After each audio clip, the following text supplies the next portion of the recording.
Construisez votre avenir avec Alméa. À Chaumont ou Saint-Dizier, venez découvrir nos différents cursus. Métier de bouche,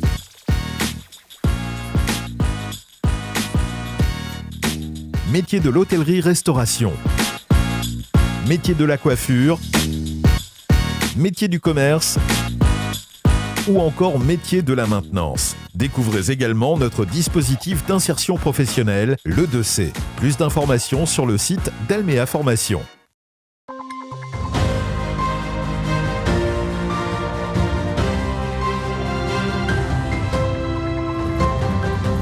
Bonsoir à toutes et à tous, mardi 24 janvier, voici les titres de ce 15 Info. La préfète de la Meuse a présenté ses vœux aux forces de sécurité ce jour, l'occasion de remettre des médailles à ces derniers. Après 4 années d'absence, Pôle emploi a pu à nouveau tenir son annuel job dating aujourd'hui. Et les élèves de la classe de première spécialité humanité littéraire et philosophie du lycée Saint-Exupéry de Saint-Dizier ont organisé leur nuit de la lecture. Voici donc pour les titres. Mais avant cela, cette information, un incident est en cours depuis 5 heures ce matin pour tous les trains de la gare de l'Est.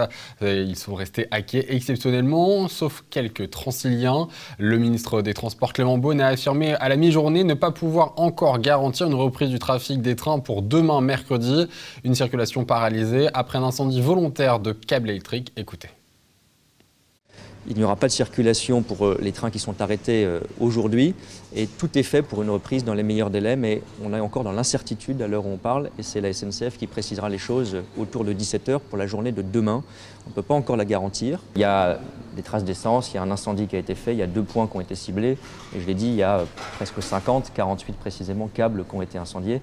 Donc il est très clair aujourd'hui que ça n'est pas un problème technique qui est survenu, ça a été vérifié par les agents de la SNCF. Vous le savez, on n'a pas pris cette information à la légère puisque j'étais moi-même en train de m'exprimer ce matin quand le président de la SNCF, M. Farandou, m'a tenu au courant en direct. On ne savait pas au départ si c'était un problème technique, ça peut arriver aussi, ou quelque chose de volontaire. Et manifestement, c'est un acte qui a été commis, qui est un acte commis par des voyous et un acte de vandalisme. Et ainsi donc les trajets vers et depuis les gares de Vitry-le-François à Saint-Dizier, Bar-le-Duc ou encore Chaumont sont donc impactés. Et je vous le disais en titre, il y a quelques instants, la préfète du département de la Meuse, Pascale Trimbach, a présenté ce mardi ses vœux aux forces de sécurité, l'occasion de remettre des médailles à ces derniers. On voit tout ça dans le détail avec ce reportage de Thiago Kargovic. Une cérémonie de remise de décoration était organisée ce mardi 24 janvier.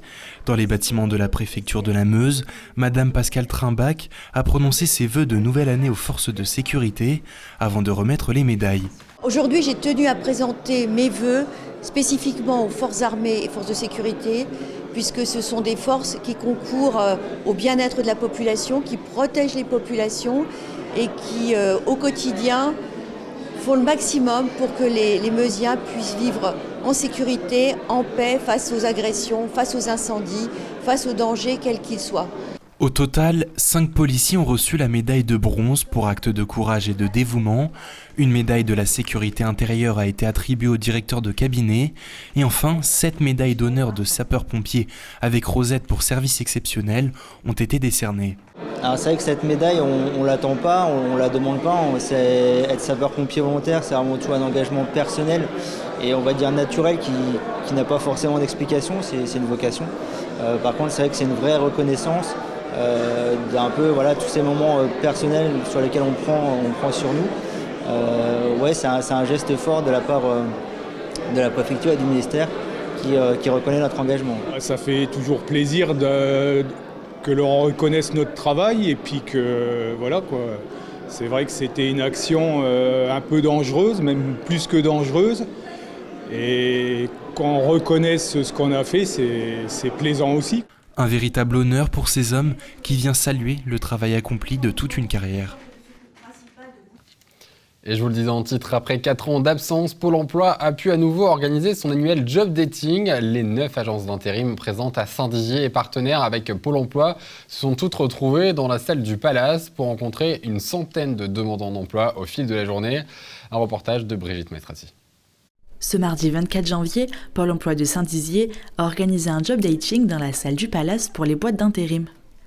Cet événement, qui n'avait pas eu lieu depuis 2019, a réuni une centaine de personnes, toutes invitées pour rencontrer les différentes agences. L'idée, c'est de donner une visibilité sur ce que peuvent proposer nos 9 agences intérim sur le territoire, pour faire en sorte que les publics qui ne connaissent pas ou qui n'auraient pas pensé donc, à consulter les agences intérim pour leur retour à l'emploi puissent savoir qu'il y a des agences sur notre territoire, sur notre ville de Saint-Dizier, où ils peuvent passer la porte et aller effectivement pouvoir postuler à des offres d'emploi. Chaque conseiller a convoqué les demandeurs d'emploi à venir prendre contact avec les agences. Ça leur permet en une journée, en une matinée, de faire tout le tour des agences de travail temporaire au lieu d'aller d'aller dans Saint-Dizier, aller s'inscrire dans chaque agence. Là, elles peuvent vraiment, en une seule fois, faire le tour de toutes les agences. Depuis la pandémie, les boîtes d'intérim ont de moins en moins de succès et se retrouvent en manque de candidats. Les 9 agences situées dans le secteur du Triangle étaient présentes pour faire un premier pas avec les demandeurs. On a pas mal de personnes qu'on n'a pas reçues en agence, qui ont des profils très intéressants et du coup on peut transmettre leur candidature directement aux entreprises et on a des retours positifs des entreprises. Cette action complète déjà celle menée au sein de Pôle emploi qui organise mes événements emploi. Ce dernier invite tous les 15 jours une agence d'intérim à venir en agence.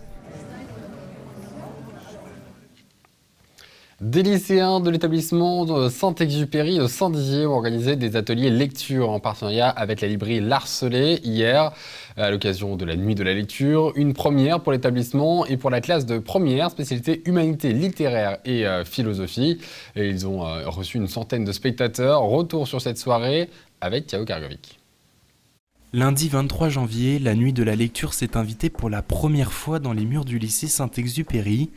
Pour ouvrir le bal de cette soirée monstrueuse, comme le veut le thème retenu par les élèves, la compagnie Ici et Maintenant Théâtre a lancé les hostilités par un spectacle théâtral autour des tragédies de Pierre Corneille.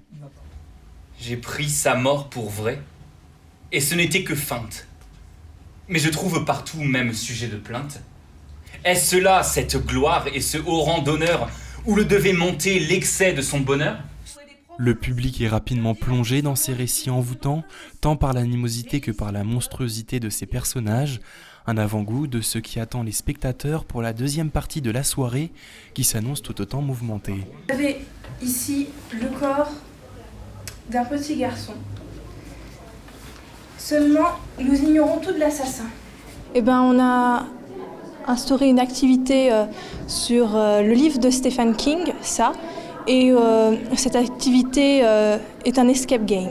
Il faut trouver un code à 4 chiffres pour pouvoir ouvrir un coffre et trouver l'identité de l'assassin.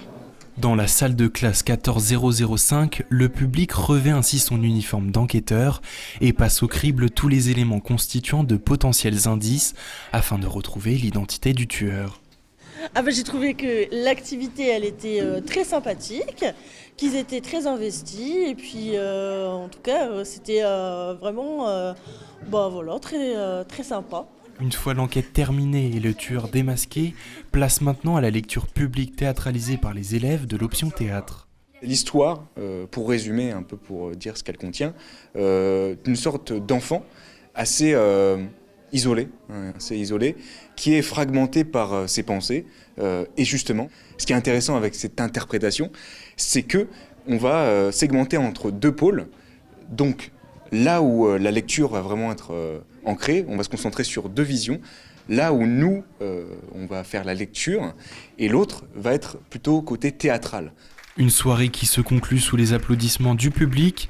Nul doute que cette première est une réussite, remplissant pleinement ses objectifs, faire vivre la lecture en dehors du cadre scolaire, faire rayonner l'établissement et responsabiliser les élèves. 198, c'est juste. 300. Eh ben c'est juste. On a gagné ? Alors vous avez l'autorisation de sortir. À ça, de pas sortir. Et voilà, c'est la fin de cette édition. Merci de l'avoir suivi. Tout de suite, vos prévisions météo de demain. Très bonne soirée à tous. Toute l'actualité qui vous concerne, à voir et à revoir dès maintenant sur puissancetélévision.fr et sur notre application mobile.